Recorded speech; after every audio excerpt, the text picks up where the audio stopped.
الله سبحانه وتعالى في سورة المرسلات بيقول لنا ألم نجعل الأرض كفاتا أحياء وأمواتا. العلماء يقولوا لنا هنا لفتة مهمة جدا في كلمة كفاتا. كفاتا يعني الله عز وجل عمل لنا الأرض مستوعبة جميع البشر، من أول خلق سيدنا آدم لحد قيام الساعة.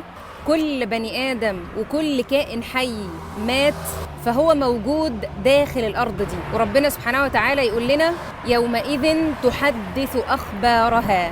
يوم القيامة، يوم الساعة، الله عز وجل هيخلي الأرض دي تخرج أسرارها وتخرج ما فيها، سواء كانت كنوز أو بشر. يعني الأرض اللي احنا ماشيين عليها دي هتشهد علينا أو لينا يوم القيامة، وتحدث بأمر الله عز وجل وبإذنه.